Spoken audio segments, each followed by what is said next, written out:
Hello and welcome. I'm Alex Proimos, Head of Institutional Content and Investment Magazine, and this is Market Narratives.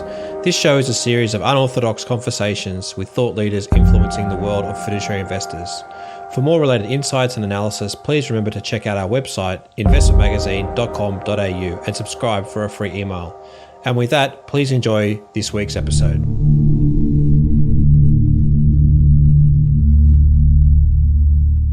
And today I'm joined by Andrew Parry, who's the Head of Sustainable Investment at Newton Investment Management. Andrew, welcome. Hi, Alex. Great to be back. So let's kick off this conversation. A really probably difficult place to talk to, and that is, how do you think about the comparison between market forces doing their work, capitalism doing its work, versus activism, and what we're seeing from a lot of asset owners and asset management? Which part of the ledger actually is helping to do the most change? It's a great question, Alex, and one that I've been dwelling on a lot over the last few months. You know, when we last talked, we discussed the concept that all our clients are activists now. I think that's great. You know, they want their voice heard. A really important part of changing the system is to show that people really care about these matters. And then civil society, politicians, regulators really begin to take note. Leaders of the biggest companies take note. So it is part of the system change. But what seems to have been missing often in the debate is any discussion of the financial aspect of it. It is just seen that activism is good and automatically leads to better financial outcomes. Now, of course, activism comes in all sorts of ways. You know, hedge funds were the activists originally, really just around financial outcomes and often quite short term to get a material financial gain, and then not really thinking about the social or environmental consequences. Now they're joining the party, but it's really important that we do think that activism alone won't necessarily produce the financial returns. You know, we've got to see whether the companies can really change. I think it's going to be fascinating to see how activism plays out in the P&Ls of the major oil and gas companies. And the reason I say that is not because the intent isn't good, and I'm 100% supportive of them acknowledging and being responsible for their emissions and being part of the transition. I think that's essential. But as an active stock picker, I look at it from the point of view, what's the risks associated with the transitions? And if you go back in history and look at big transitions, economic and business models, the reality is that a lot of the companies just don't make it. And often it's the bigger companies that struggle to make the transition because the sheer size of the capital reallocation, the sheer challenge of reorganizing a huge complex entity that's maybe been in place for many decades and integrate into a system that is rapidly changing. And I think that's something that we always have to think about, is that the activism also going to lead to an economic benefit, because if you're going to be investing in these stocks, you still have a fiduciary purpose, you still have to make financial returns. Now, where it's different is if you're an index fund, so all power to them. They're going to be owning these stocks come hell or high water. They don't get judged on the performance of the individual securities or, frankly, even the total performance, because it's the index. But that incremental addition to improve at the system level outcomes is great. As a stock picker, it's a very different dynamic. You have to think about the business model of success and how the activism is aligned to that. And just being greener, a phrase I've used before, is not a sufficient condition in of itself to make it for a good investment. It's interesting because when you think about activism, often it's about improving something, some change, but the change is typically sort of seen as distinct from the financial outcomes. And so to that end, you can be an activist in many, many different areas around corporates and their operations. But if every single time you're introducing something that's actually potentially threatening their returns, it's reducing their ROE, well, who wants to invest in that sort of business? That's where the challenge, I think, lies. I think it's a point well made. I think when you look at it at the total system level, the total economy benefits from the transition. Cleaner, cheaper renewable energy is ultimately very good in the long term for jobs. It's very good for the environment, which supports a healthier and more vibrant world for all, which ultimately will support more sustainable economic activity, which is so the system level thinking is very right. But that doesn't mean any single component or element in the system has to survive. We've seen these transitions occur. I think it's got analogous for when I started my career in the mid-'80s into the early '90s, and I was running UK equities. And we were going through quite a profound economic and social shift then. We had the rise of Thatcherism and Friedmanism and Reaganism, so the whole business community was shifting, the economic model was shifting, and society was also shifting in its preferences. And a lot of companies, especially if you were running UK equities, as I was at the time, didn't make it. They did not make it through the 1990 recession. They did not make it through the transition in the business models. The ones that did and got ahead of the curve, that could reallocate capital, who reinvented or had the right governance structures to be innovative, they went on to be, like 5-baggers, 10-baggers or more in some cases. But it was very selective. And I think that's one of the challenges, is in this huge energy transition that is beginning to unfold, which is going to be multi-decade, complex, and pretty messy. Not everybody is going to be a winner. And by engaging or actively is not necessarily going to make a bad company into a good company. And I think that's something we have to remember. It's just sometimes companies just won't make it. It's interesting because if we think to capitalism as a successful adaptive system, it's usually worked in helping some companies try to work out what that process is. Everyone's trying to look for new ways to grow their profits, grow their revenue, look for new opportunities. Now, if this transition was really quite simple, shouldn't we be just seeing the market actually doing its thing, capitalism working and people sort of transitioning, these corporates actually making the process or taking the process on themselves rather than having to rely on activists to push them? Well, I think that was beginning to happen anyway. I think the activists there are there as a catalyst in many cases for speeding up the process. If you run an enormous corporation, inertia, to be honest, is the standard practice. It's easier to maintain what you have rather than transitioning to something new, because that transition brings risks. There is also the risk and the danger that to make that transition often requires your returns to fall before they rise in the future. You've got a lot of written off embedded capital that needs to go into new ventures. And so you will have a J-curve effect for many of these companies transitioning. And that's the fear. And that's what creates the inertia. The companies don't want to change because the returns dip in the short to medium term, but that exposes them to long-term business failure. And that's where I think the activists come in of giving a prompt. Now, one thing you haven't mentioned in this is the role of governments of setting the right incentives and disincentives in the system. You could look back to December 2015 and the Paris Agreement.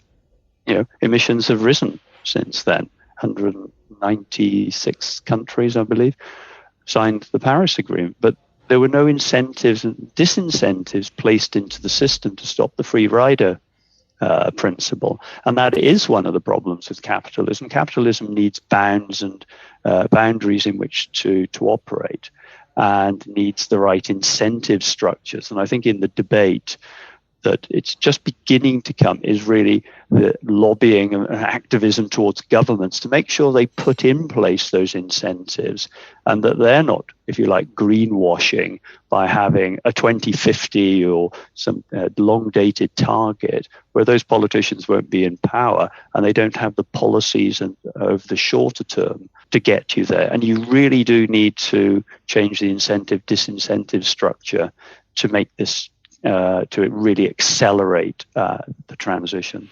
As you think about the incentives and disincentives, obviously what comes up is subsidies versus taxes. The carbon tax didn't really work very well in Australia. It got a lot of pushback. I'm curious around your thinking, what you've seen work alongside whether it's an incentive or a disincentive to actually change people's behaviour.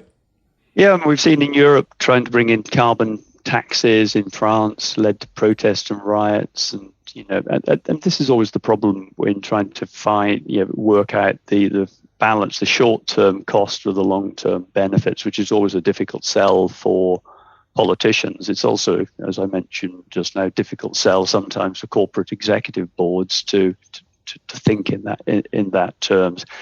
I think if we really do want to get the scale of the transition, we are going to have to think about carbon pricing and carbon taxes in some form. We've also got the carbon border adjustment mechanism, which could very well become a mechanism. If we just leave it to goodwill, then inertia will continue to play out. The free rider principle will continue to dominate. And I think the problem is when we frame the climate debate sometimes as always about 2050. That's a mistake, because it's about 2030. Because if you have not taken the dramatic action to significantly reduce absolute carbon emissions, not just reduce the intensity of carbon, but absolute carbon emissions by 2030, we're well off. There's no way we can make a 1.5 degree world by 2050.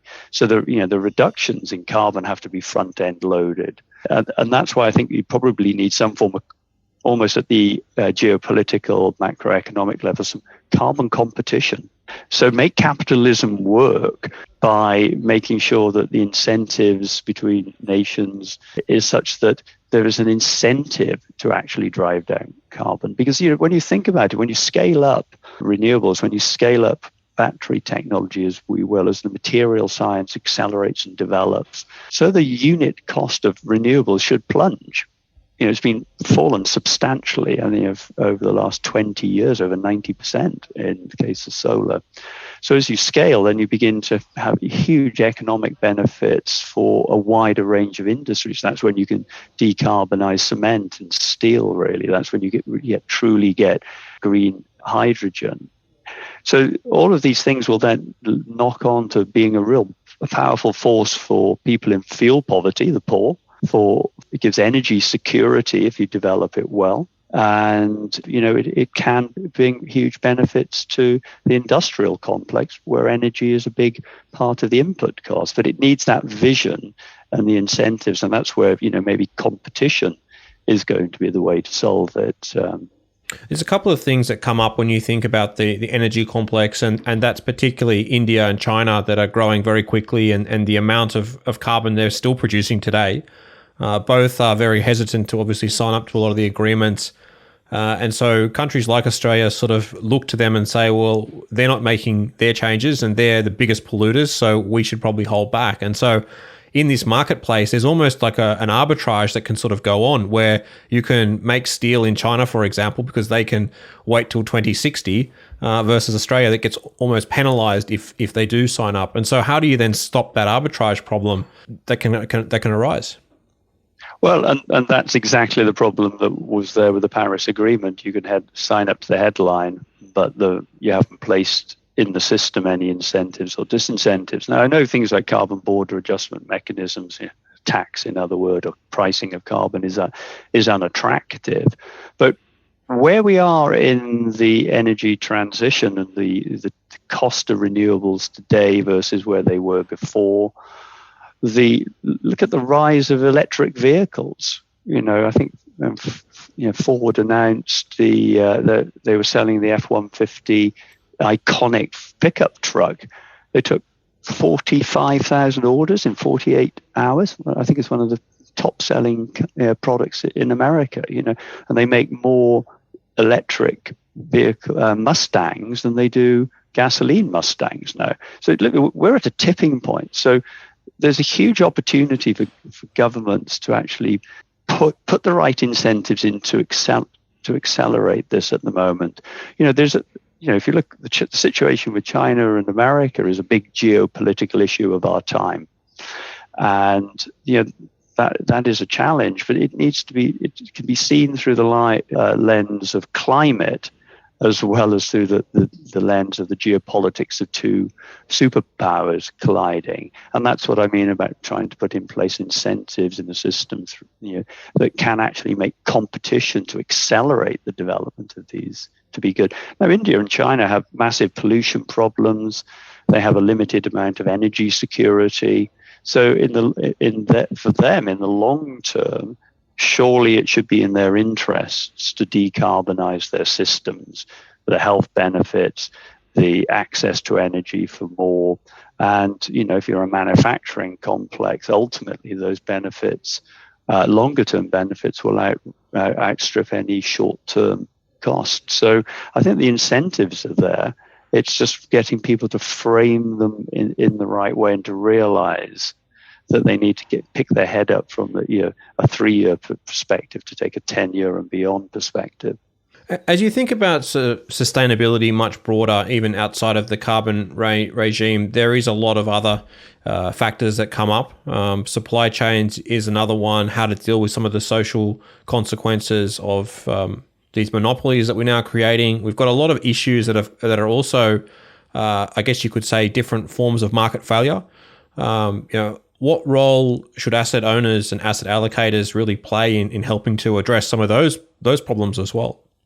Yeah, and in many ways, those are sort of almost more challenging than the climate challenge within a portfolio context. Big oil and gas sector is now a very small part of the total economy, but for example, big tech are a very significant part of the index. So I think sometimes that makes it difficult for people to actually address these issues.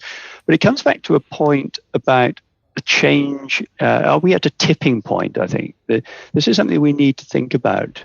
We talk about environmental governance a lot, but the social element, and I would put some of these issues around antitrust, monopoly, some of the broader issues you took under the S bucket. And the S bucket, as we know, is one of the more difficult ones to tackle in ESG investing because it's harder to define. There's a lack of data, and it's a lot more nuanced. And then there's a whole issue of cultural norms across different regions and different perspectives. But that said, I think where we are in S is where we were on climate 5 years ago.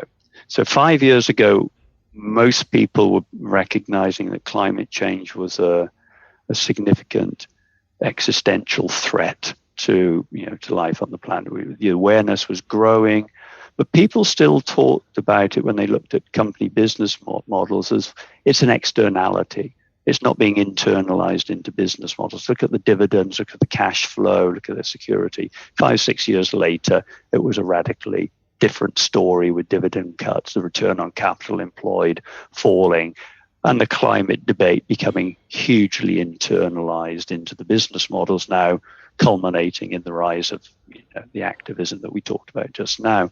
I think we're potentially at exactly the same point with the social dimension at the moment, where we all recognize there are a significant number of social challenges, whether it be diversity, equity, and inclusion, whether it be around antitrust and quasi-monopolies, whether it's even about just in the context of business models. But we tend to feel that, well, it's not being internalized, so we can worry about it, but it's not going to affect portfolios. I just wonder whether in 5 years' time, we might not be in the same position as we were with climate 5 years ago, and suddenly finding that the social dimension has become much more internalized into business models. Now, you and I talked about COVID, and that could be the catalyst. We might not see it completely yet, but it could be the catalyst for a recalibration and a rethinking that could tip the social aspect on its axis. Well, even if you look at the demographics and the changing nature of people that are coming through the workforce, the new group that's coming through are very specific on their ideals, and they've got very strong value sets and very set ways of thinking about how the world should run. And that's a real challenge now for corporates as to how to then bring these people in, as they do need labor. We're seeing quite a labor supply issue in the US at the moment. How do you then get the right people to come into these companies and then also line up with the existing values that sit within big tech, for example, or these very large monopolies or similar style of businesses that are very dominant and don't line up with people's values? And I think it's a very good point, that difference across the generations, because the typical leadership of white male and stale in corporations is beginning to change. We're beginning to get these sort of people born in the furnace of Friedmanism and the Thatcherism and Reaganism retire, come off the board, and younger generations are coming through much more rapidly sometimes than is recognized, and having a much more of an influence. I see that in my own children in their 20s and early 30s, incredibly different values and approach to work and life generally. And I think that's why we could be at that tipping point, because we are getting new thinking, new influences coming through. And that's why you can suddenly find that social norms change quite radically. And they have been, I think, already.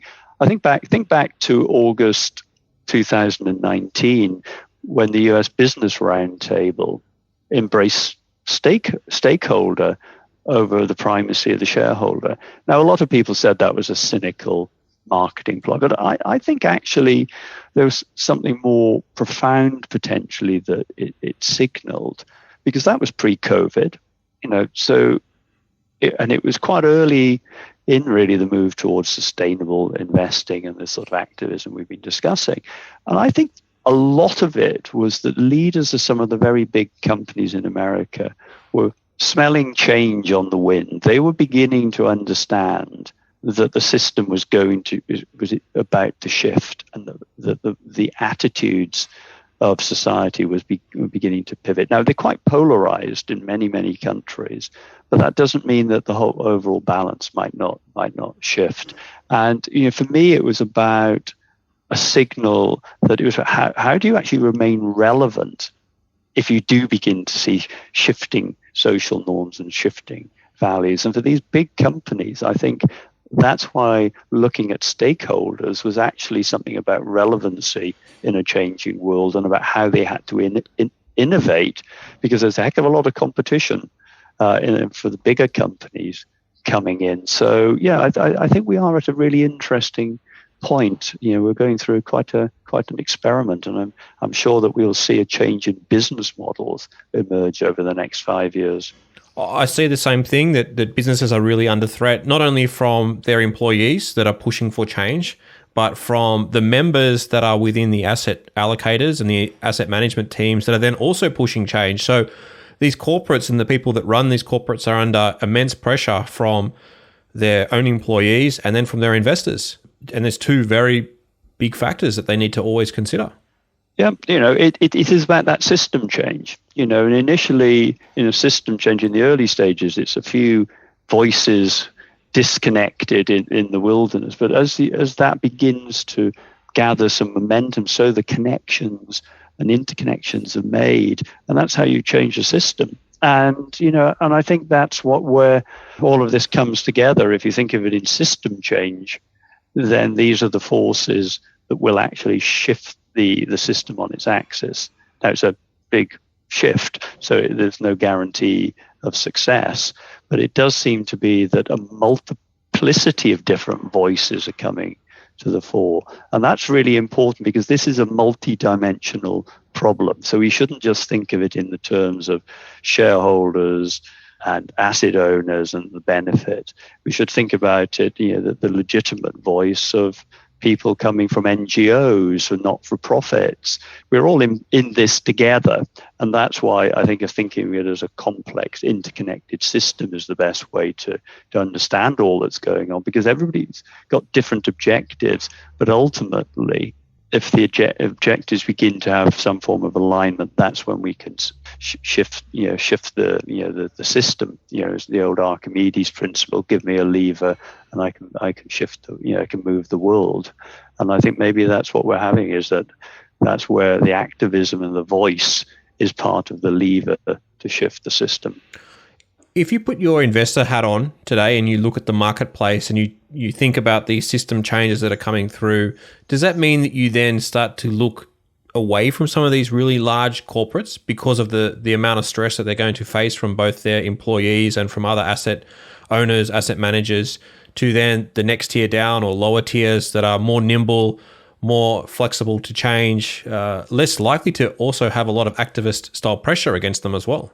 Yeah, well, activists, can take place in small, medium, large, and mega cap, and they can be, constructive. So, I always view that our active engagement with companies is about, influencing the change, but also supporting the change when it happens. Sometimes some of the activist style hedge funds aren't there for the change. We're going to be there for the long term.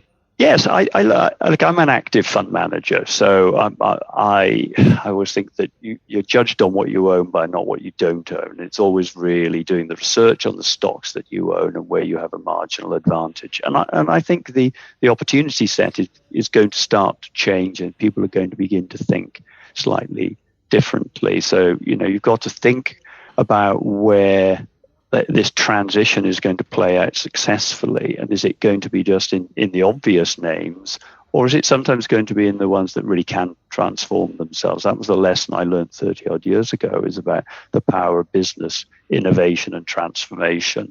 So it's not always about the leaders and the winners. It can be about the ones that are challenged, but do grab the opportunity to transition and change. As an active manager, your job is to navigate your clients through a world in flux. And we are in a heck of a lot of flux at the moment. Now, who knows whether any of the antitrust cases that are beginning to bubble up in America will come to anything. In fact, for some of the very largest companies in America, if they are broken up, it's probably actually quite good for shareholders. That's the irony. If they're split up into the component parts, it will release more value. Whether that happens or not, I really don't know. That's in the hands of the legal system. But what it does begin to do is throw some doubts into the minds of investors about the permanency of these quasi-monopolies, and then beginning to think more broadly into that small and mid-cap area. And I think the small and mid-cap area is generally for the stock-picking fraternity, where you go for your alpha. Is where you go for the areas that you can incrementally add value. It's not been the case maybe for a number of years, and there are some of the problems in the system, which is why I do think that we need to consider size and allowing quasi-monopolies to exist. Is that, do they actually ultimately stifle innovation rather than accelerate innovation? And again, that's part of the system change, and I think that is going to be something that will be fascinating to watch unfold in the next 5 years. As an active stock picker, I'll give you the chance to have your say against passive investors, and we do see a lot of change in the ESG space with a lot of passive indices and index tilts. And when I look at it from an outside observer, it looks very hypocritical in the way that people just become passive and then just put themselves in this index and just leave it along those lines and hope for the best. Should there be something to think about, an incentive for people to actually be active as an ESG investor, as opposed to be somewhat passive using a standard ETF that rebalances based on market cap, for example?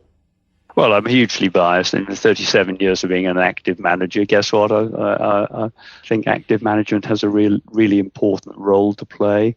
I think it has a really important role to play in this price discovery and business model discovery. If we have no competition for capital, if we have no messiness in the markets to find out the winners and losers, that's not actually good for the market. Indexation provides a simple, clean access to beta for investors. It comes low cost. If it comes with a big dollop of activism and voting and engagement, that's great. And some of it, but they can't engage on all 12,500 securities. So the good thing is they can, if they're willing to put aside any conflicts of interest that they might feel and truly engage, that's great. Activism is active management is really about that exploration of the future. So the index community for me is about where we are now. Really good active management is where we're going in the future. And that's the option that it offers you. It offers you the opportunity to say, not all of those energy companies are going to successfully make the transition, no matter how much you engage with them. And particularly as we don't run the businesses as shareholders, we have an opinion on behaviors and strategy, but we're not doing the complex business. So, we have the ability to step away and not go over the cliff with companies that won't come through the transition. But it's all part of what markets are about. And we do, like everything in life, you need to find balance. There is a role for the index managers, definitely a role, and there is a role for truly active management. Active management has to be active. By that, I don't mean buying and selling on a daily basis, but by being willing to step away from the index and have a different view on where the future is going to be to where it is today. And for me, that's why I still love this job after all these years. I think there's a lot to be said around markets and market pricing assets correctly, and price discovery is a critical piece of markets functioning properly. So I think I really enjoy you saying that. I think it's really a positive way of looking at it. The other area that I wanted to touch on is there's been a lot of change around the word fiduciary duty, or at least the perception of fiduciary duty. I think it's in the UK that there's a change around best outcome, something along the wording that's changed. Curious to get your thoughts around why there seems to be this move away from fiduciary duty as you start to think about ESG issues. Yeah, and it's a big debate. I don't think fiduciary duty has really changed when you look at the law. I think what the fiduciary purpose now embraces is a recognition of this system level thinking, that we're all in this together. That if you just think about, because the old way of thinking about fiduciary duty was about maximization of financial outcomes, which is sort of almost like a meaningless concept, because striving for maximization of any factor can bring enormous risks and fragility. So it was always about a concept of balance. It was about risk-adjusted returns, not just maximum returns. You didn't just put it all in one security or put it into a VC fund and keep your fingers crossed that you had the one that was going to be a 10x rather than the one that didn't give you money back. So, fiduciary duty has always been, I think, more nuanced and bounded. It was not just about maximization of the utility of profit. It was about the way you went about generating risk-adjusted returns to meet the needs of your members. Now, as the needs of your members and the voice of your members and as society begins to change, your fiduciary duty and is going to reflect that. And that's what I think we're seeing going on, is that it's not that we're there to make less money or not think about the financial needs of our members in pension schemes and can they retire financially well, but a recognition that retirement in many cases is 10, 20, 30, 40 years into the future. And it's about that Commission on Sustainable Development. It's about meeting the needs of the present without compromising the ability of future generations to meet their own needs, and seeking balance between economic growth and social and environmental well-being.